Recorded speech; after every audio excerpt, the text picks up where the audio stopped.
En este progresivo avance por los días del Adviento, la Iglesia Madre, la Iglesia Virgen, la Iglesia Esposa, esa Iglesia que se hace presente en cada uno de todos, en ti y en mí, se prepara ansiosamente a la venida de nuestro Señor Jesucristo. ¿Y qué mejor manera que escuchar al enviado del Señor, a escuchar a Juan el Bautista, el que vino a hacer rectos sus caminos, el que fue su precursor, el que nunca pretendió ocupar su lugar, sino que sabía dónde estaba su puesto? Esto es lo que proclamamos en Lucas 7:24. Cuando se fueron los mensajeros de Juan, Jesús comenzó a hablar de él a la gente diciendo: ¿qué salieron a ver en el desierto? ¿Una caña sacudida por el viento? ¿O qué salieron a ver? ¿Un hombre vestido con telas preciosas? Los que visten fastuosamente y viven entre placeres están en los palacios. Entonces, ¿qué salieron a ver? ¿Un profeta? Sí, y yo les aseguro que es más que profeta. Es aquel de quien está escrito: yo envío mi mensajero delante de ti para que te prepare el camino. Yo les digo que no hay nadie más grande que Juan entre todos los que han nacido de una mujer, y con todo, el más pequeño en el reino de Dios es mayor que él. Todo el pueblo que lo escuchó, incluso los publicanos, aceptaron el designio de justicia de Dios, haciéndose bautizar por el bautismo de Juan. Pero los fariseos y los escribas no aceptaron ese bautismo y frustraron en su propio daño el plan de Dios. La humildad es la que nos hace reconocernos pequeños ante Dios. La humildad nos hace ser discípulos de la Santísima Virgen María y miembros de ese coro que con ella canta el Magnificat, porque quienes se reconocen pequeños, quienes se reconocen aparentemente insignificantes en este mundo, son aquellos para quienes Dios tiene preparados los secretos del reino y para quien Jesús, después de la ascensión, ha preparado una morada. Jesús dice palabras preciosas de su precursor, de Juan el Bautista. Muchas veces a nosotros nos ocurre que queremos lo espectacular, lo llamativo, y a veces nos decepcionan los planes de Dios, los modos de obrar de Dios. Y por eso Jesús les recrimina: ¿pero qué os creíais que era Juan? ¿A quién creéis que habéis salido a ver? ¿Quién salisteis a ver al desierto? ¿Una caña sacudida por el viento? ¿O qué salieron a ver? ¿Un hombre con telas preciosas? Pero si los que visten así y los que viven entre lujo y esplendor están en los palacios, no en los desiertos. Y os aseguro, este ha sido un gran profeta. Yo envío mi mensajero delante de ti para que te prepare el camino. Eso ya le había dicho Dios Padre a su Hijo Jesucristo en profecía, que Juan iría haciendo más que rectos los caminos del Señor. Y fijaros, dice que los pecadores, los publicanos, la escoria del pueblo, los que se sabían alejados de Dios, esos se hicieron bautizar por el bautismo de Juan. De hecho, como bien sabéis, muchos de los apóstoles eran primero discípulos de Juan el Bautista. Así recordamos que Juan y Andrés estaban habitualmente en la compañía de Juan el Bautista. Así nos lo narra el evangelista San Juan cuando nos cuenta que pasó Jesús y estando Juan y Andrés con Juan el Bautista, dice: he ahí el Cordero de Dios que quita el pecado del mundo. Se supone que se harían bautizar por él, que serían discípulos de él y que escuchaban su enseñanza. Pero las personas que se tenían por buenas y por rectas, aquellas personas que se tenían por justas, esos no tenían ninguna necesidad del bautismo y frustraron el plan de Dios. Dice que no aceptaron el bautismo de Juan en su propio daño y así frustraron el plan de Dios.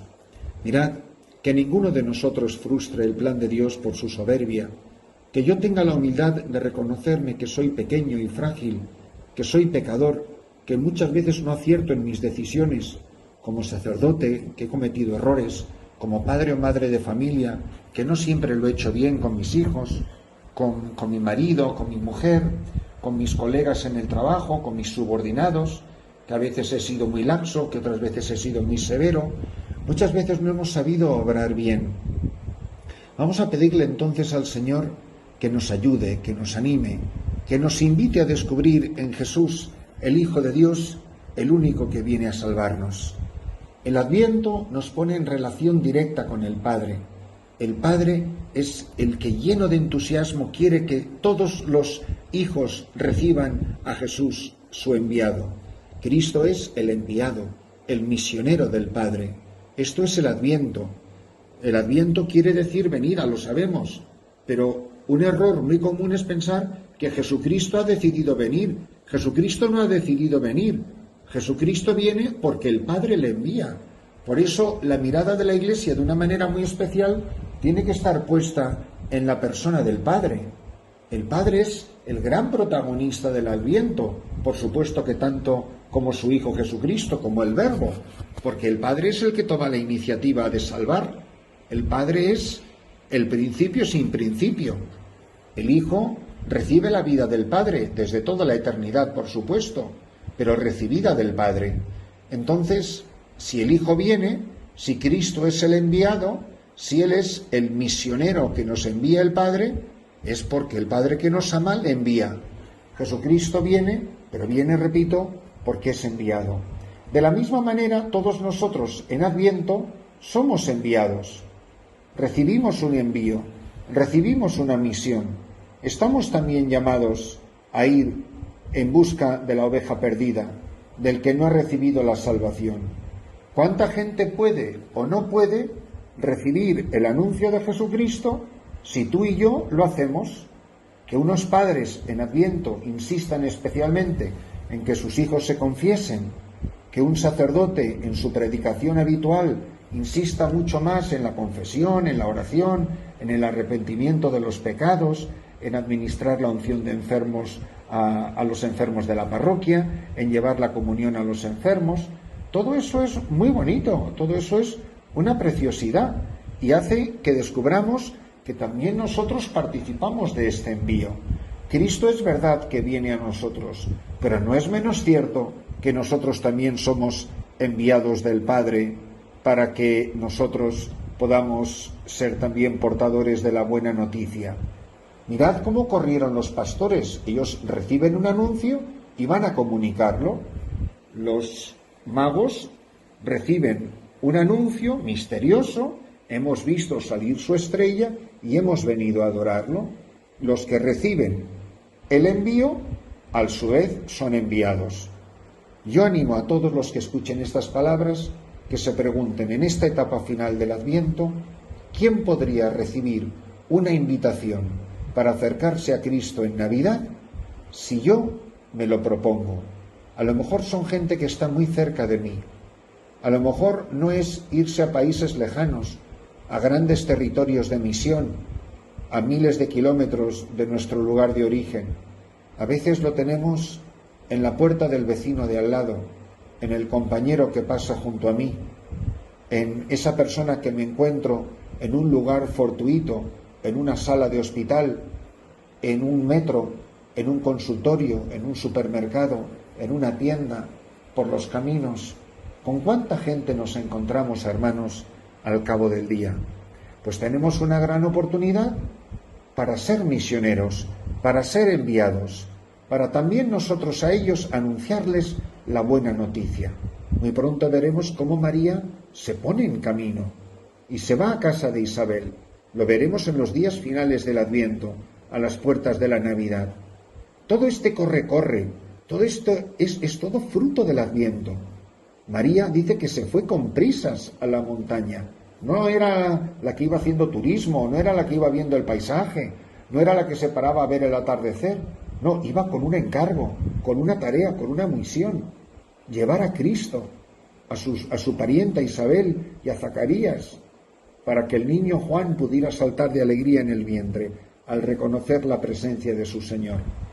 Pues queridos amigos, queridos hermanos, que en estos días de Adviento seamos todos apóstoles, seamos todos inquietos andariegos, seamos todos inquietos misioneros, inquietos evangelizadores del que está a mi lado. Y no dejes pasar una oportunidad para preguntarle a alguien, ¿no te gustaría confesarte? ¿Por qué no nos vamos a confesar? ¿No te gustaría rezar un rosario? ¿No te gustaría reconciliarte con alguien? Es un tiempo muy bonito el Adviento para la reconciliación. A lo mejor hay alguien que tiene algo contra mí.